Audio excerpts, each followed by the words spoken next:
All right, so this afternoon we're at Yarn Brewing. This is Mr. Yarn himself. G'day. Cheers.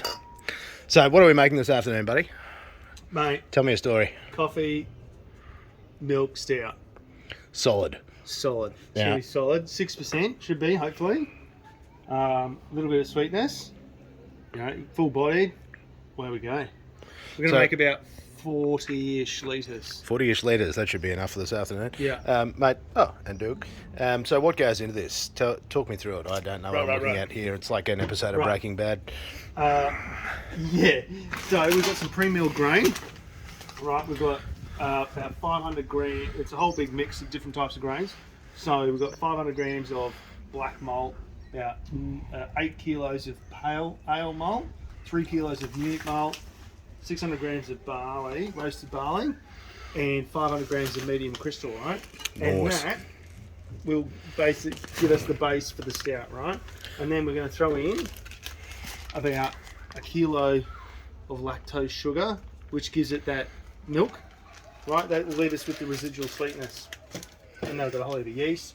We've got some hops in the fridge that'll go in once we get it to the boil. And So- tell me, where are we hoping to enter this? Mate, just into the local homebrew comp. And we'll give it a go. I've never entered one before, so we'll just give it a crack. See what happens. See what happens. All right. That's it. So we're gonna. Now show me the lab over here. Yeah, that's it. So what's what? Talk me through it. So this is our 65 litre Brewzilla, which is going to be our mash tun, and then later our kettle. And then I've got basically like a hot liquor tank in here, just full of hot water, right? And we're going to sparge with that later, and then we can use it to clean up water later as well.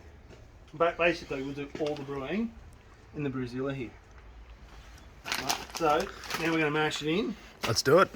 Basically, start dumping it in. So we've got about 47 litres of water in here at 67 degrees. So 67 degrees is going to give us like a nice medium body to it. So start by giving it a big, we've got 2 bags here, so we'll start by giving it a big dump, and then get on the old mash paddle and give it a real good mix. Make sure there's no lumps, right? No dough balls in here, so that we get a nice good mash. So what's the secret to a good mash? Mate, secret to a good mash: no dough balls, nice good flow, and a good consistent temperature control. And dumb it down for me. What's a dough ball? Like just a big ball of grain, right? Big clump. Because this is basically a big cereal mash now. Yeah, it looks like a big bowl of cereal, So doesn't it? basically a big bowl of cereal, right? Right. And temperature control is really important because different enzymes within the barley and the malt will activate at different temperatures. Right. Which is what we want to convert the carbohydrates in the grain into simple sugars, so that our yeasties can get on board and eat them, and turn it into that sweet, sweet beer. Really is a big science experiment here, isn't It's a it? giant science experiment. So we'll give it a big, good mash. That's bloody terrific. Right, and then we'll get the Must second say, when bag it in comes there. out the other end, it's pretty tasty. Right, sure. That's the best part about this. So that's pretty good. So, What a cracker. So make sure there's no dough balls there, mate. yeah, that's it, mate. Yeah. Right, just get in there. I've You got can the see, I've got you can the see chat. all the different coloured malts in there, right? what's in there's there? some Talk of me that through that black malt, right, yeah. which is going to give it that, that colour. Ooh, We've got some nice. roasted barley, which will give it like a roasted flavour. Yeah, yeah. And the main base, which is the backbone of everything, is that pale ale Munich malt, which is that lighter colour, which you'll use like to make pale ales and Yeah, those sorts of nice. things, right? So It smells good already. Oh, yeah, it should smell like. damn tasty. Yeah. And then the really exciting bit about this one is we're doing this in conjunction with our mates at Warfighter Coffee. So tell us about what happens as we try and make this into a coffee stout. What's so what's we're the gonna- magic there? So we are going to add coffee later on in the process. So once we've fermented it all, right towards the end of fermentation, we're going to do a cold brew of about a litre worth of coffee, and then we're going to dump that straight in. We want to do it as a cold brew because we don't want to add any more bitterness from the coffee from what we've already made in the actual beer. Otherwise it will just turn out too bitter and hopefully not that great. not great. So hopefully by doing a nice cold brew, it should work out well. Mate, pretty exciting. Keen to see this come together. I've been hoping to get round here to watch it brew, so good day for it too, by the way. So it's turned out perfect. I think of many better ways to fill a Sunday afternoon. Solid Sunday. Solid Sunday. All right. So what's the trick here? Well, as it gets thicker, right, we're going to have to start entering it a bit slower. Right. And this is the same mix again? Yeah, same. So this is just the amount that you need? Yeah. So this is all, I buy mine pre-milled. Yeah. Right. From my supplier. And they do a really excellent job, so no point wasting my time doing it. Absolutely. They do a better job than I would probably do. Yep. Save you a bit of time as well when you got to try and sneak this into an afternoon. Yeah, that's it. Just get straight in, right? Magnificent. It's a real art to it. How many years have you been making this for now? How many years have you been brewing? Probably maybe 11, 12 years now. All right, started off with the old Cooper's kits in the second bathroom of our apartment back in the day. As you do. As you do from a hungover impulse buy purchase. Yes. And then Okay, I'll make this myself. Can't be that hard. exactly. And then it's just grown from there. I've played that game. Right? Did you explode some tallies in the fridge? I've never exploded a toolie yet. You've done better than me. Right. So far. I had them blown up in Mum and Dad's fridge. There's always room. Always room for it. Well, how good's this? And so what happens next? This just has to now So what we'll do is we'll basically, once we get this all going... keep stirring. There's a little dough ball. Ah, found one. Here we go. Yeah. Oh, no, I lost him. Oh, lost it. We'll go fishing. Yeah. Come here, dough boy. Go on. That's all right. Keep stirring. I'll try and get rid of him. Maybe we okay? broke him up. Right, yeah, because if you don't get the flow of the water over the grain, it won't convert, right? Yeah, right. You don't want any of that, right? I've been probably entering this in a little bit too quickly. It's all right. Right. It's all good. Lots of stirring. What's this doing?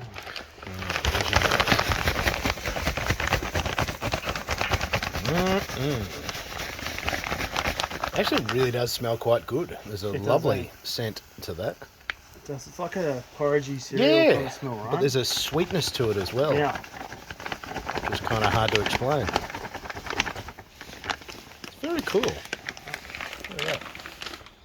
And then there's always something you forget, right? And I've forgotten to add. I usually add some rice hulls, right? And the rice hulls just help as like a barrier to help so we can get some good water flow through. So Yeah, gotcha. All right, done.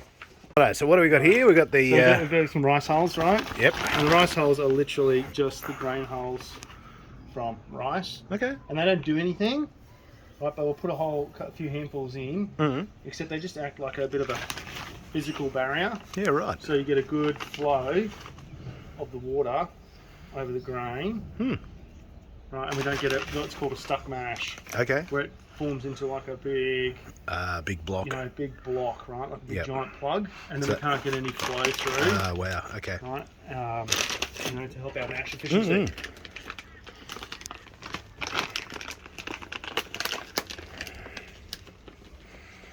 Super handy. That is very cool. That's Brewfather. All right, talk me through what we're doing. Right, so we've heated it up 75 degrees to get it nice and loose. And now we're going to pull it up and then we're going to start sparging it, right? And for those of us who don't know the lingo, what is sparging? So sparge is basically we are going to rinse the grain to get all the residual sugars off and get the volume up to our boil volume to get us enough water for the amount of beer that we actually want, because the grain will have absorbed a lot of that water that we put in, right?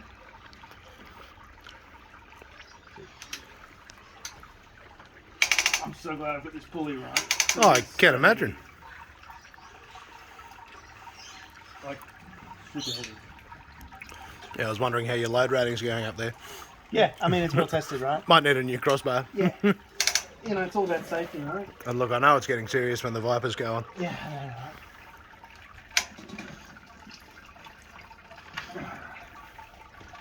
So talk us through what's happening here. So right, got these little feet, and we'll just rest on this, which is all the way across. And now it's just it'll just drain. We're gonna pump up temperature up to boiling, give it full power.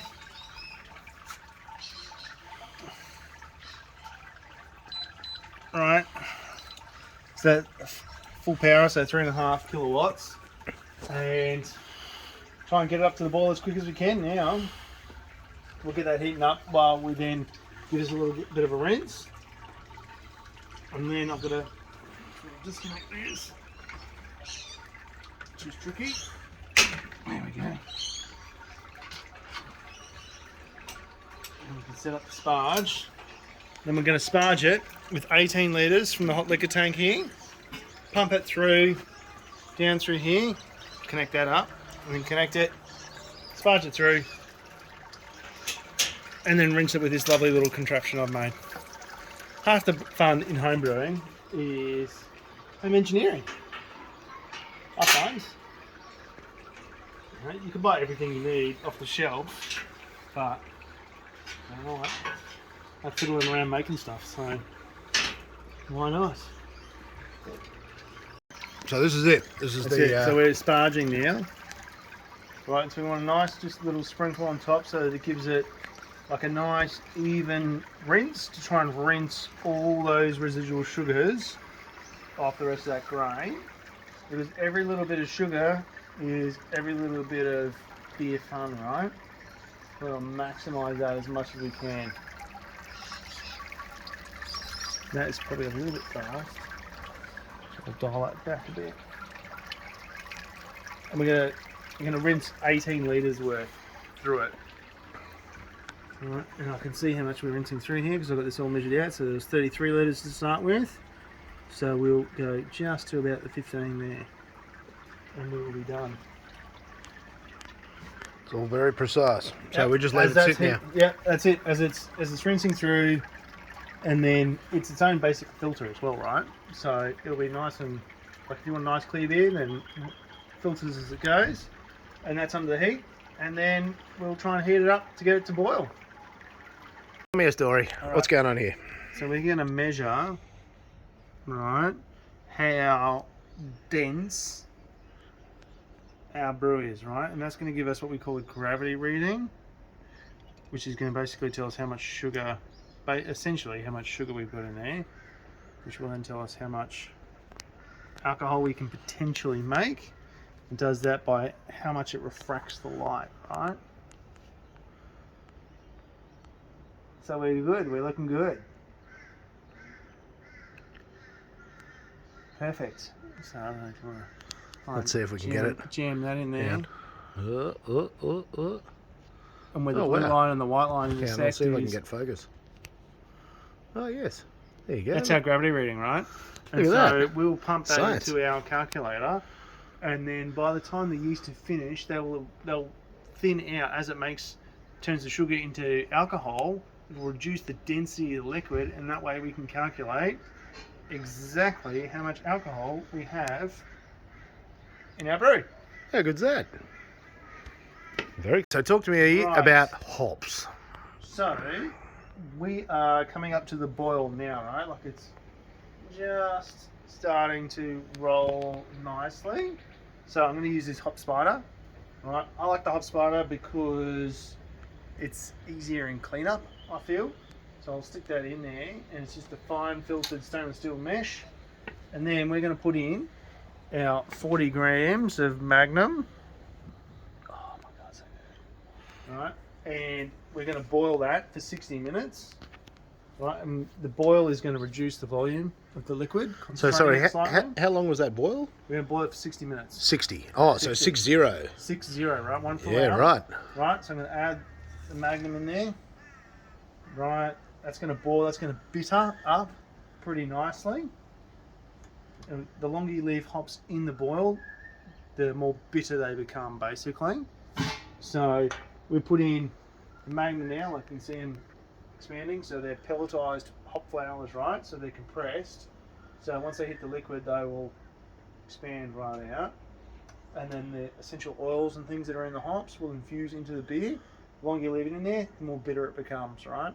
And so then the other two hops that we've got, which is Centennial and Chinook, we'll add once we've finished doing the boil. And then we're going to chill it right down, stick it in the fermenter, add the yeast, beer time. All right, what's next? 10 minutes of the boil left, so we are going to add all 1 kilo of lactose. I mean, I made my recipe for 900 grams, but I can't be asked having 100 grams left, so let's just go full whole hog, right? And so I'm going to add in 1 kilo of lactose direct into the bowl. And lactose is basically milk sugar, right? But yeast will not digest lactose because they lack the enzyme lactase to digest it from a sugar into an alcohol. So that will remain and give us a residual sweetness, right, to the stout. So it's basically an undigestible sugar for the yeast, right? Give that a good mix. Right. So it's all getting caramelization. Give it a good stir.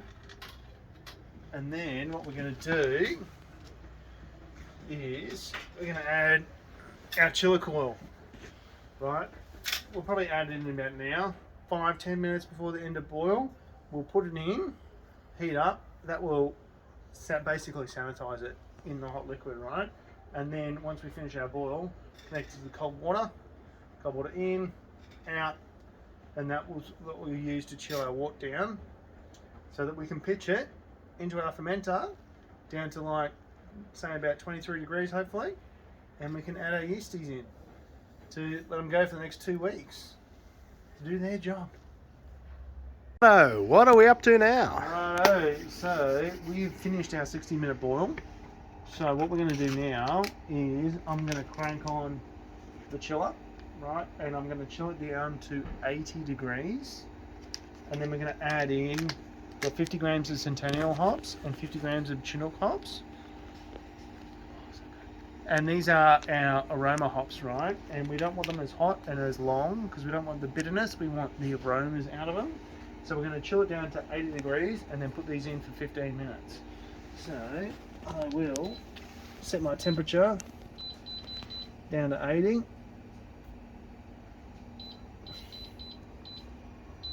And then crank this bad boy on.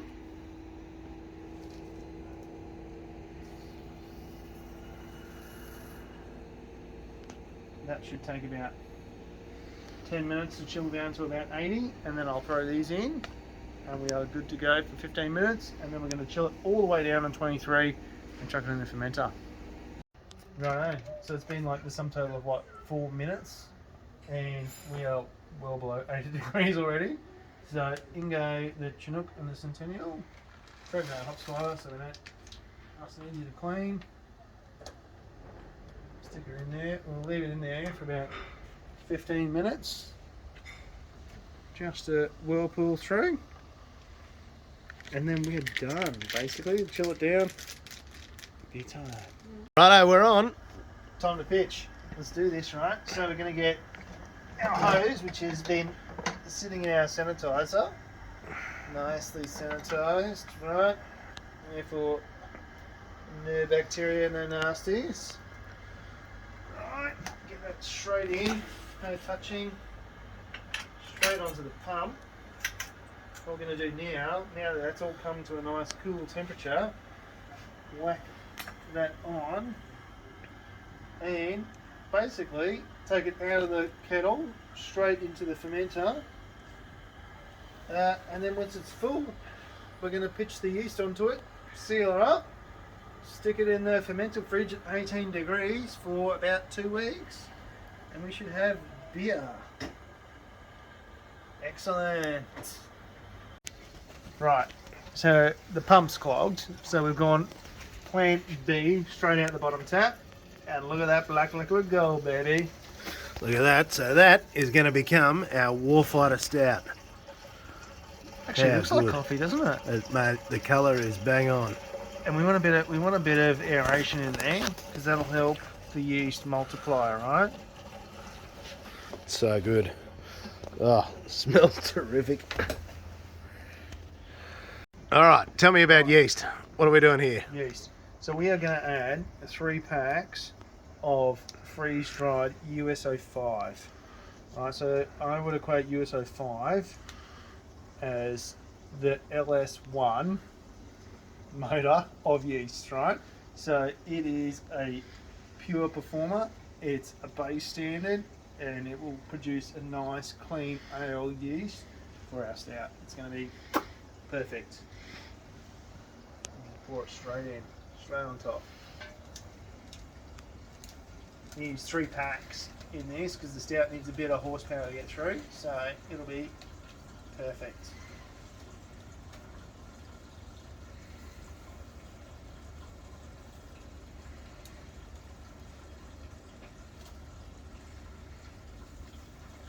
That's it, done.